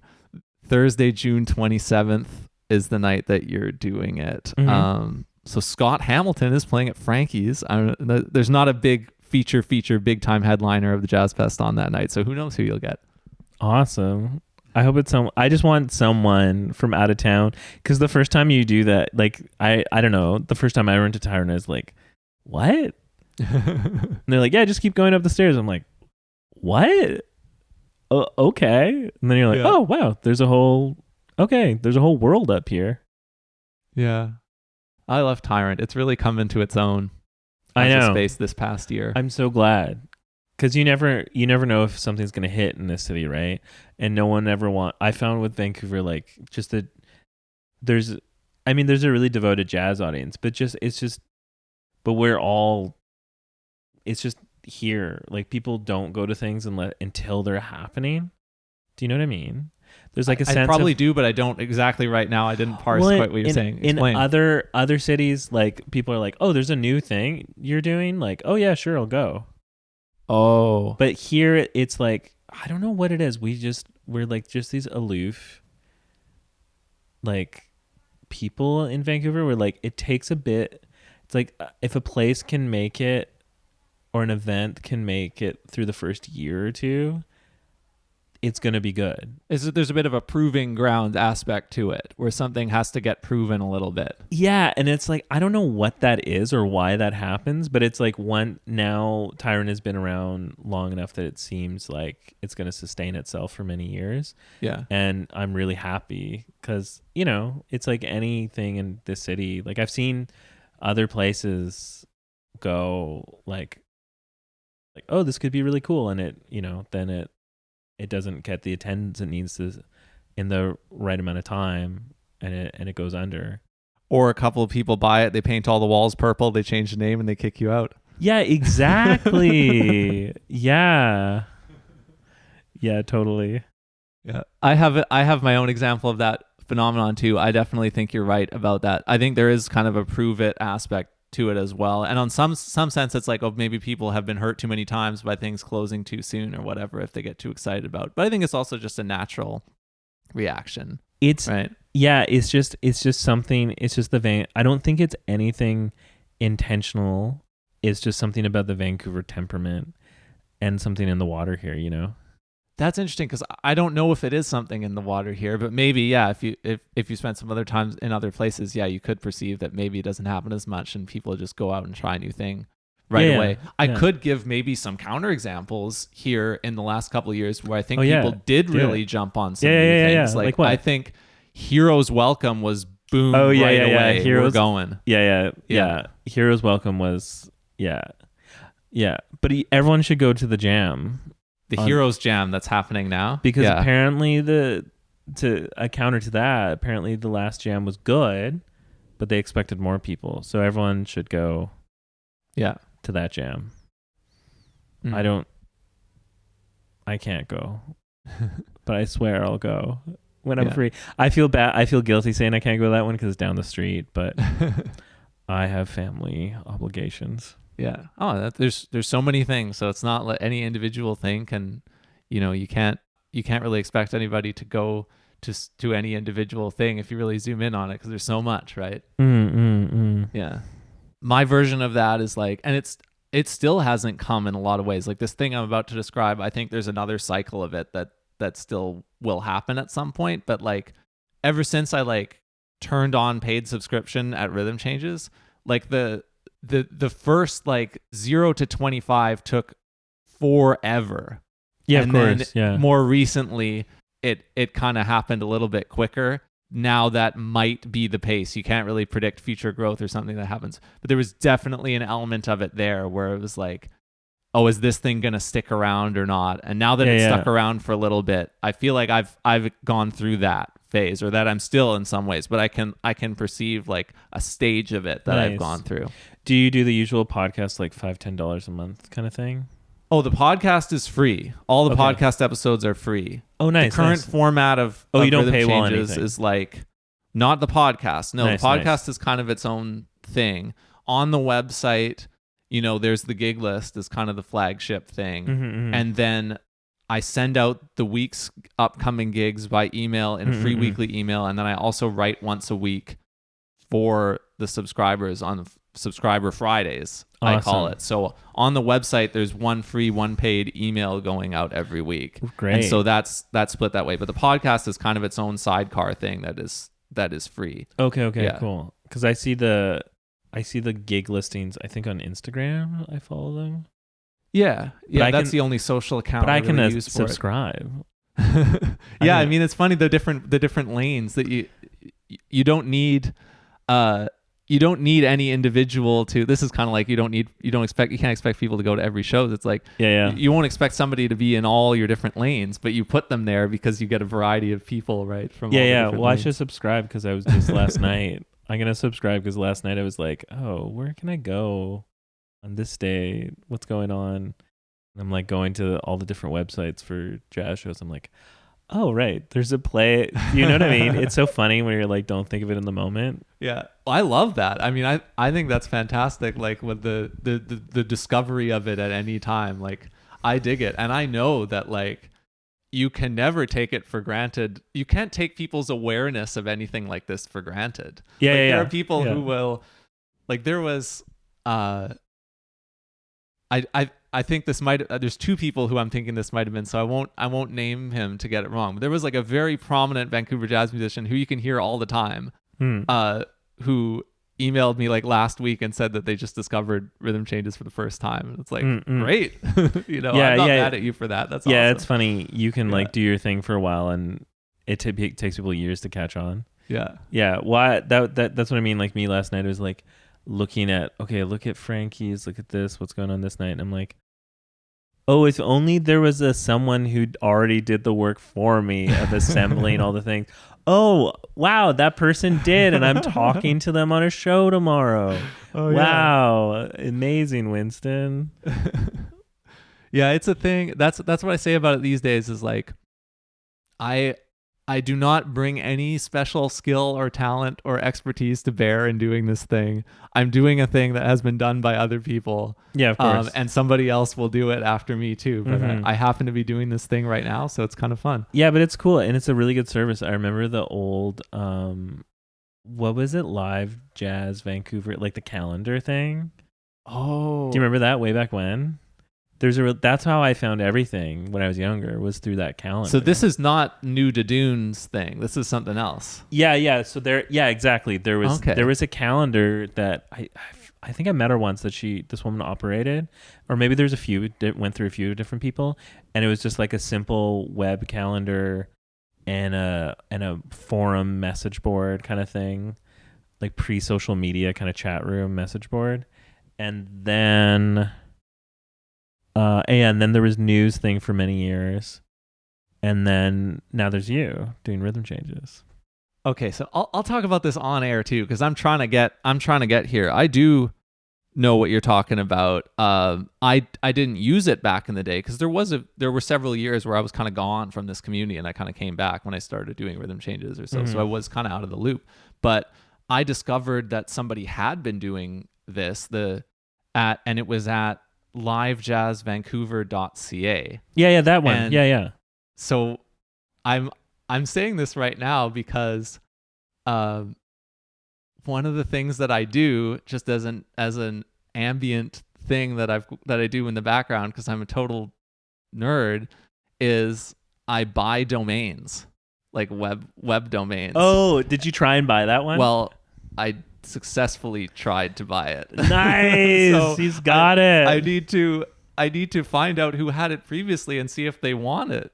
or else I'm gonna keep it, right? But Yeah. it's Oh, that's yeah. But I've put a lot of domains on, like, you can put a domain on back order in a domain account. So if it ever gets released into the marketplace, like if somebody just lets it expire and lets it go, you can be in line to just buy it. Right. And I did that for many Vancouver Jazz properties, that I'm aware of. And I do own a few of them. And then that one came through on my back orders like recently, like a couple months ago. Right. But I never used to use that site. I just kind of discovered it along the road as like, oh, this is another version of a gig list type thing that happened here. But I put the domain on the back orders because it's like, why not, right? I have some other things like that. Some of my friends have let their name.com domain names go, and I've like got them and given them back to my friends.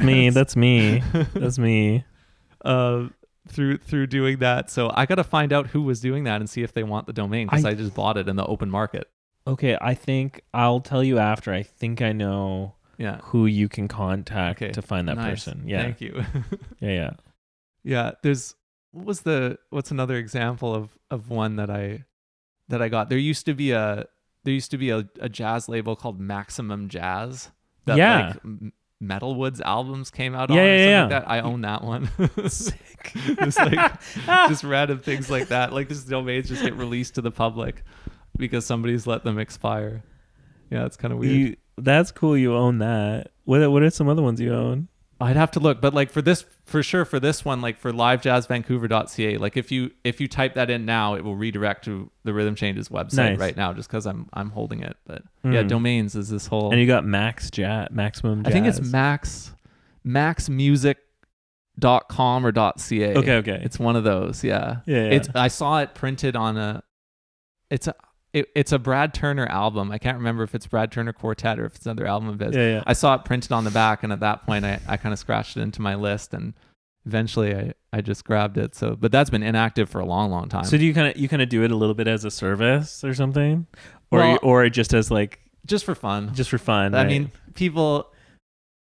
I have two things to say about it, I guess. One of them is, obviously, if the person wants their domain back, I want them to have it back, because it sucks if you let a domain expire and then it's your name or it's your thing or whatever, and you just accidentally didn't update your credit card, or you didn't want to pay like the $15.99 or something. I think a person should get a mulligan on that if they can. So I'm happy to reach out to the people and it's like, hey, do you want this? Because otherwise some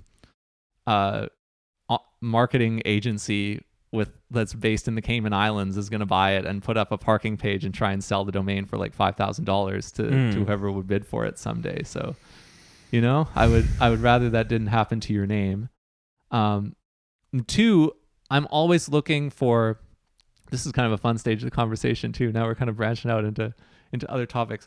I'm always looking for ways to do quote marketing unquote that do not involve giving money or attention to Facebook and Google. Yeah. No matter how ineffective on a cost basis it might be, even if, let's say, a domain costs $15 a year, which it does. Mm-hmm. If I buy some random domain that used to be a jazz label in the 90s in Vancouver, and I spend $15 a year on it, is it going to give me more measured results from that $15 to do that than if I spend it on $15 of Facebook ads? Maybe, because maybe the $15 of Facebook ads would be totally useless, but probably not. If I wanted to optimize my marketing dollars, I wouldn't do something like that. But I don't want to just I don't want marketing to just be give money to Facebook and Google. Like this is a really, insignificant at small dollars thing. But I feel like if you just look for fun ways to express that, I hope and feel that it kind of would add up. Yeah. And I feel like if you were trying to maximize marketing dollars, you wouldn't be promoting jazz shows in Vancouver. No, it'd be a completely different Yeah. Yeah, that's a But totally I kind of get point, that. Yeah. I like that, trying to take it away from the big platforms, because it's weird. It is weird how the internet is like all like, it kind of like happened before.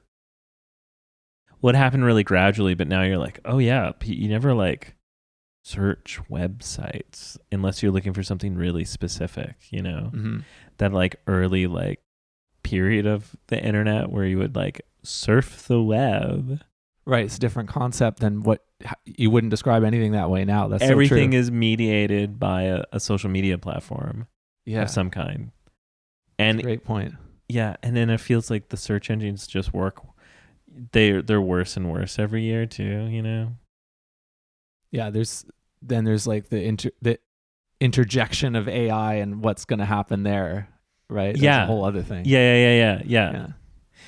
So that's awesome that you're buying all those. So if I do that Max Jazz or Max Music I'll or whatever, look up what it is. Does that route back to your website? Yeah, too? I just forward them if I don't have anything else to do with them. I have another one that's called oscillations.ca. Now I'm spilling all my domains. And that apparently I didn't even know about it, but I found out about it when I think Jared Burrows and Nikita Carter posted that there was like this archive of like scanned documents from the Vancouver jazz scene that they were hosting in collaboration with CapU or with somebody. Mm-hmm. I saw them post that they had launched this archive and that there were a bunch of these like old concert flyers and old programs of festivals and stuff cool. like that. And so they're working on that, which is amazing. And I checked some of them out. It's like a catalog of all these different things that they've uploaded. And I saw that there was this thing called like oscillations.ca that used to be like a gig list, but just for the experimental or avant-garde scene. And maybe like it covered like those kind of releases in general and not specific to our scene, but maybe it was involved in our local scene. I searched that and I found some people were linking to it in that way. So I picked that one up too. Oh, nice. Yeah, because I'm sure that was a thing because it's such a big thing here. And it was even... Well, I don't know. It's still pretty big now, but it was huge in the 90s and 80s in Vancouver and the 2000s. And I know they've got this huge I've heard there's like a huge treasure trove of like recordings of that scene, like at places like the Western Front. They have like a huge archive. It's so cool in this day and age that there's people out there. And there's still like some institutions and organizations preserving that history too. Yeah. Because it's, I don't know, it's so small and niche. No one cares about it. But it's cool that it's, I was playing with, it's funny. It reminds me I was playing with Joe Abbott the other day and he like just went on played a really good tune and he went on the mic. He's like, man. He said, I'm trying to remember. He said something like, isn't it too bad no one cares about jazz? Because it's so awesome. He didn't say that with a hint of like, darkness. It was just like, man, we just played a cool tune and that felt great. Yeah. And there's so many things like that. It's weird. It's weird how like I've never been interested in that like archiving kind of stuff or like history of that stuff, but as I get older, I'm like, oh wow, the way we're losing so much so quickly, the way that, and it's just a lot of it has to do with technology, right? And just the way culture is changing. So those things are like the Nikita and Jared Projects like having those preserving Western Front, like all these people preserving this stuff and documenting this stuff is super. It gets more and more important every year. Yeah. And more interesting too.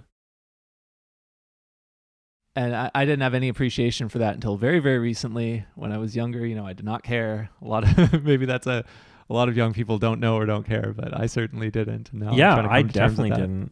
Yeah. Like it's cool. Oh no, my brain's melted. What's the book that just came, the History of Jazz in Vancouver book? Chris Wong's book. Yeah, Chris Wong's book. It's cool that reading.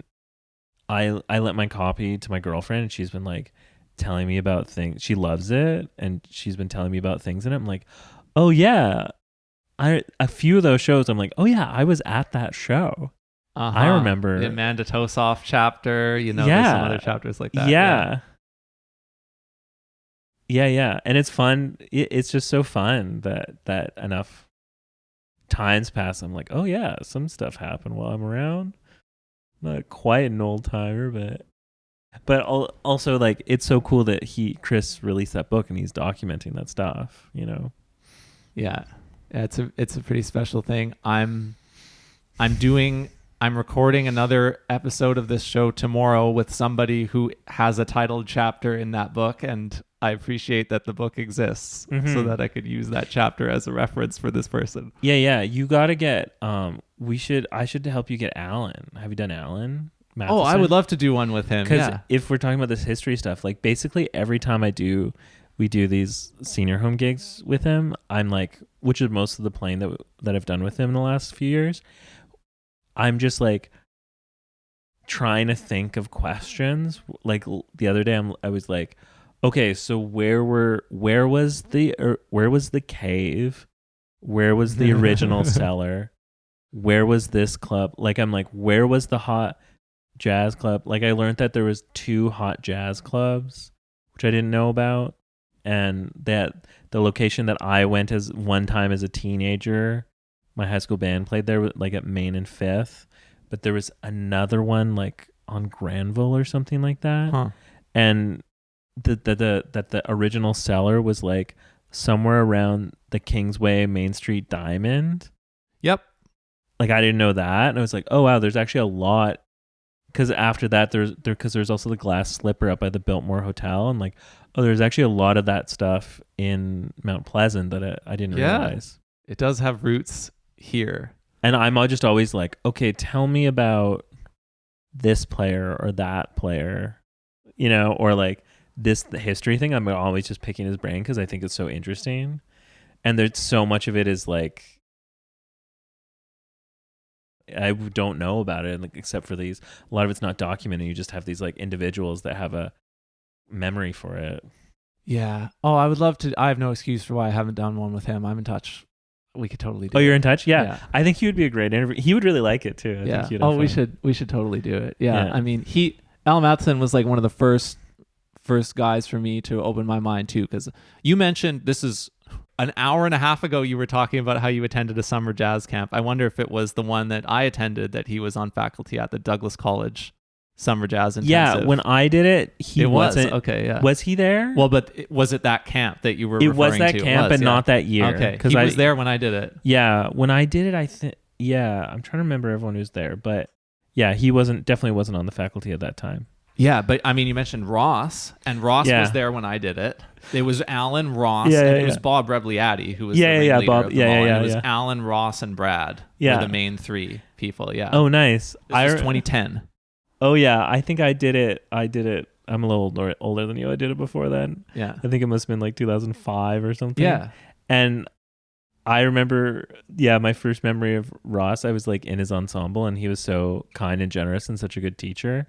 But I remember like I thought I was nailing the changes on this tune. And he was just so like if you're messing up, he had such a kind and like wasn't gonna like make you look bad way of asking almost. But he was just like, he was just kind of quietly like to me off to the side, he's like, do you want me to write out some bass lines for you? And I was like, no, I can do it. And maybe I should have said yes, but it was definitely good because I definitely went home and was like, okay, I didn't get that. I'm going to write out some bass lines, figure out how to play with these changes. What did he say when you said no? He was just like, okay. He's just like, okay. Yeah. That's awesome. Yeah. Yeah. Because I'm sure he's thinking like, oh boy. Yeah. Like he's probably thinking like, oh, I was probably playing. Use them. Yeah, I was probably playing the F on the C major chord or something dumb like that. Yeah. Alan. So, but you had Alan at that camp. Yeah. I was in I spent time with him more actually than the other 2 because I ended up in his ensemble. Like they split us up into those 3. They each kind of had a small group that they spent time with. Oh, you guys they rotated a little bit. Well, no, I mean like we all showed up. I can't remember the timing of it exactly, but it is like most of a week or something, right? Mm-hmm. That you do this. It's like like a jazz intensive week thing, right? And you show up at the beginning of the week, and then we broke into three. The whole class broke into three, and it's like, okay, we went with Al, and then some people went with Ross, and some people went with Brad, and so then we spent most of that week with Alan, and then nice. And then when we had like the ending concert or whatever, the three of them got up and brought us up, and that's awesome. I think that's how it worked. That'd be so cool to be. Thad was in my band. Oh really? Yeah, that was when I met Thad. Yeah. Were you a teenager? Yeah, I was 13. Oh man, that'd be so 14, cool. something like that. Yeah, that's what you want. Like, yeah, like that's. I was 15. Yeah. Yeah, that's the age you want to meet Alan. I wish I could have met Alan when I was that age. Because did he do the thing where he like sent you albums? Oh, first, I mean, did I take any of his suggestions? No, they probably went in one ear and out the other. But what I do recall was he had like all these cool charts, like that he would pull from his library of charts, and he talked about like, here's this chart. This was recorded by like Gene Krupa in this time, and he had like all these old school charts. Yeah. Well, his dad owned a record store, which made there were ones in Alberta or in Calgary and in Vancouver, and that kind of made sense. Like he has an incredible record collection, and that makes sense why he's such a like scholar of it all, like so naturally. Yeah, but you want, he does this thing where he'll like be casually talking about an album, be like, oh, have you listened to this? Like, he's like, oh yeah, we were talking about Chicago music scene because he did his master's there. And he's like telling me all the people he saw, and I like asked him about Wilbur Ware. Oh yeah, because he. I was like, what was the deal? Like, did he move back to Chicago, or like what happened? And he told me about some of the history of it, and like he was like, oh yeah, there's this album. And then when I got home, that night he had like sent it to me. And he's notorious for doing this. It's amazing. It's amazing like thing he'll do where he'll tell you about an album and then send you a WeTransfer of that album that like within a day or two. Huh. No, that doesn't. Oh yeah, that's so cool. He's yeah. I think I know the album you're talking about. There's an album by Wilbur Ware as a band leader called The Chicago Sound. I wonder if it's that album. Yeah, exactly. Yeah. And he plays like The Man I Love on that. That's so I love good. That track. Yeah. Yeah. And then of course Sunny at the Vanguard. That's where I was like, oh, that bass sound is amazing. I love that. Yeah, the bass sound and the note choice and the sense of like the sense of like the substitutions that he's doing.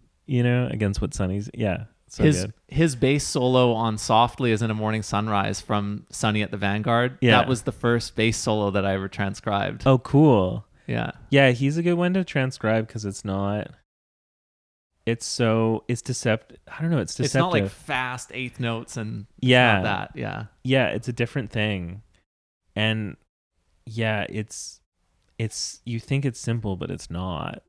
It's like the way he plays things and that sound that he gets is crazy. And then the next one, that was an Andre special. I did my 1 year of lessons at CAF with Andre. Nice. The next thing he gave me did have a lot of eighth notes. It was the Autumn Leaves from Portrait in Jazz. Oh yeah. LaFaro. Yeah, that was the next one. Yeah, that's a good one. It took me forever to try and play any of that. Yeah. Yeah, there's that. Yeah, that's a good one. I'm just thinking about that solo. Yeah, sorry. Yeah. It's unaccompanied at it's like they drop out after the head. And yeah, exactly. Yeah. I remember learning that like he's got like a little like string crossy like Reiki. Like I was like, oh, you can do that. Yeah. Oh, there's so much to chat about. This is so much fun. I love all the different areas we've gone. I have to like close by just bringing up the conversation that you and I need to have, which is taking upright basses on transit. Like we've done this more than any other. You do it too. People. I mean, I've never owned a vehicle my entire career. So cool. Heck yeah, I've done it. When did you start doing it? What is your experiences doing this out in the world? Do you still do this often? Like this is an experience taking an upright bass on transit. This is like you learn life lessons by doing this. Well, it's funny. I've been doing it for so long that I don't think about it. Yeah. And people are like, "Oh, that's crazy." Yeah. And I'm like, "Oh, I guess you're right. That is crazy." But no, I remember the first time I had a gig. and was a student, and I was living over by like Rupert SkyTrain, and it wasn't with anyone I knew, so I was like, okay, I can't get a lift and no one lives here. I don't remember where the gig was, to be honest, but I was like, okay, I need to get to there. And like being like, okay, well, I have this hand cart and I can carry the amp. And I think at some point I tried to fit it all on one hand cart, but that didn't work, and I fucked up the grill on my little GK amp a little bit. But I remember like taking it and dragging it all to the bus or to the SkyTrain and being like, is this gonna work? Am I crazy? And I had that like frantic feeling of like, am I doing something that's insane and I'm gonna show up 2 hours late to this gig or something? And then it was fine. And then I was like, oh, okay, this can be my thing. And I had the dolly, and then I remember I upgraded to the bass buggy. Oh yeah. And was like, what have I been doing my whole life? This is way better. Yeah, I don't know. You figure out your place on the bus. Like, you get a good sense of spatial awareness and where to sit and like how to communicate with people. And people definitely want to communicate with you. Yes. Well, there's always the headphone trick, right? Yeah, but even still, you'll like have the headphones on, blaring music, and people will be like, "Is that a big guitar you got there?" There's some classic lines. There's 3 to 5 lines that you hear more than more than any other ones. I'll go a few years where I won't correct them about the cello thing, which is the number one, Family Feud board number 1. Is that a cello? Yeah, and it's just kind of like after a while, it's like, yeah, it's a cello. Who you cares? Got it. Yeah. Like the more I thought about it, I was like, I don't want to be actually it's a bass. Like I was like tired of doing that, I ended up with a repeat exchange that I would have where they would say, "Is that a cello?" I would say, "Yeah, it's a bass," and then they would be like, "It's a bass cello then," or something like that. Yes, yeah. I've heard bass cello for sure. Yeah. Yeah. Don't you wish you played the harmonica? Flute, yeah. I had one where I forgot my wheels, and I was at a market in Victoria, and I was walking with a friend, and so I walked by the first old guy who was like, you got to get some wheels on that. And I was like, yeah, I left them at home, ha ha ha. And I stopped and I turned to him like, oh, I know what's going to happen. Check this out. Every single guy, old guy, like we're going to walk in this market and we're going to 5 guys are going to say that exact same thing. Yeah. And it was crazy. like at a certain point you start to feel like you're in like some sort of like video game, and it's like the scripted characters just say the line. NPC behavior. Yeah. But I don't like that idea. I think that has really disturbing kind of psychological repercussions if you think that way. But sometimes when you're walking around like with the bass, it does feel that way. And yeah, where you're like, oh, here's that question again. And then I remember being on tour. Because of that experience, I was on tour with this one time with this Persian musician, and he had an instrument called a setar. It's a 3-string classical Persian instrument, and we were on tour in Europe, and he kept having to deal with, what's that instrument called? Oh, and they're like, oh, it's a setar, and he'd be very polite and say a setar, and they would be like, oh, I thought a sitar was like an Indian big instrument. Okay. And he's like, no, setar means 3 strings. Sitar means 30 strings. And after like night 4 of that, I tried whenever I was around to just kind of like keep it together. No, I would just bull in the china shop into the conversation and be like, yeah, so that thing's called a setar. It means, and I know what you're thinking, it means 3 strings. And a sitar is a different instrument from India that has 30 strings. So that's a setar. Repeat after me. And the first time I did that, because I know from the bass, cello, big guitar stuff, like the first time I did it, Ali looked at me and he was like, Thank you. It's like, oh my It's god. like it's like you're a tour guide at a tourist Yeah, attraction or something. yeah. You have all the canned responses Yeah, to yeah, deal with people. Yeah. That's amazing. Yeah. So yeah, you avoid peak hours. You just take it during peak hours. You just try and take a cab, but you have to give yourself more time to take the cab because peak hours for rush hours when the cab turnover, the shift turnover happens. That you try and use the train if possible. The train's pretty chill. Yeah, you sit behind the driver is the best place on the bus with the double bass, I find. Yeah, there's that sideways single seat. Yes. Yeah. And when you have a nice lightweight speaker, you have a chair that you can travel with. It's great. Tricks of the trade. Yeah. Do you have any insights about it? It's amazing how much you can fit like in one bass bag, when you have all your things. I used to, with North Shore Celtic Ensemble, I was infamous for this because North Shore Celtic Ensemble, I mean, I love that group. That was like my university degree, was all the time that I spent playing with them. I owe so much to them.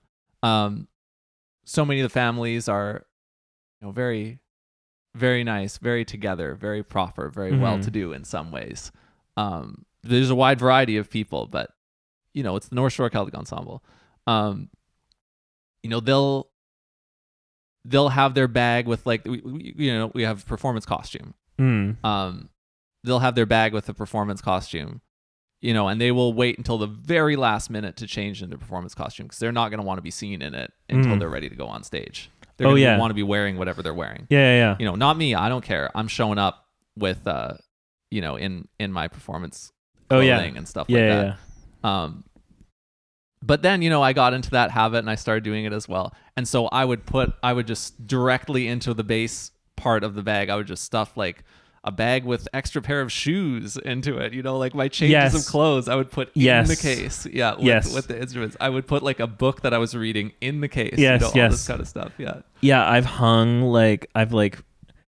used a hanger to hang a wardrobe bag off of the double bass bag. That's brilliant. Yeah, so goofy sometimes. Yeah, because I actually do like that thing. I like the deal where you show up to a jobbing gig and you there's one guy I know who like shows up and he wears an outfit that looks like he could do the gig, and then he goes and gets changed into an even nicer outfit, and you're like, oh, that's good. That's really good. Yeah. That clients, I bet, really like that. It's a power move. A little bit. It's a little bit of a flex, but like, it's a good one though. It shows you take the gig seriously. I think to the clients, it's good. Yeah. Yeah, but I'm trying to see. My problem is that I never learned to drive, and my resolution for the year is to finally learn to drive. So that's my deal. Otherwise, I do the Evo thing. So what? I'm the same. I don't have a resolution at this point. Now I'm listening to you do it. Maybe, who knows what I'll end up doing, but I also don't drive. So I'm the same. Yeah. Yeah. I feel dumb that I never learned. So, but now I waited so long to learn how to drive that my eyes don't work well enough, so I need to get glasses. So I just got a prescription for glasses. Okay. That's the first step. True, yeah. And I'm saying this on air to pressure myself to actually do it. Honestly, like the first step, it would be for me too, is you write the test, right? Like you don't even have to, driving isn't even in step one at all. Oh, yeah. To get the learner's license, right? Oh, yeah. Or maybe you've already written the test. I don't know. No, I haven't written the test because part of the test is an eye test, which I would fail. Oh, okay. I would fail. I see. I would fail. Okay. So you're absolutely right. Yes, Yeah. Oh, that's interesting. Yeah. Well, look at that. We've made it this far, both of us, without having to drive, hey? I know. I mean, it is a funny thing because in Vancouver, where like you can do it, Oh, yeah. Someplace you can't. In Calgary, you cannot do it. In a lot of American cities, you can't do it. But like in LA, you certainly can't do it. But in New York, it's what everyone does. Yeah. People. You could get away in Montreal too, no problem. Yeah, I did. I spent a year there and it was no problem. It's cold, but it's no problem. Yeah, there's that angle to it as well. Weather is kind of a challenge here sometimes too, depending on where you're going. But yeah, in general, it's all right. Yeah, it's just when you get the big storms kind of thing. But everybody shuts down. Everybody's in on that joke exactly. of how we all shut down. So yeah. Kind of works out. Yeah. Oh, thank you so much. This is such a fun chat. Well, this has been really fun. Thanks for having me. Oh, my pleasure. I look forward to the next time that I hear you, which I'm sure won't be too long. So thanks again, man. Great. Have a good day. Thank you for tuning in to this episode of the Rhythm Changes podcast. If you enjoyed it, become a member for free today at rhythmchanges.ca. You'll get the free weekly email where I send out content about artists, events, recordings in our scene, plus the week's upcoming events from the gig list. Rhythm Changes is a Chernoff music production. This episode was hosted, produced, edited, and mixed by me, and I will catch you on the next edition. Thank you.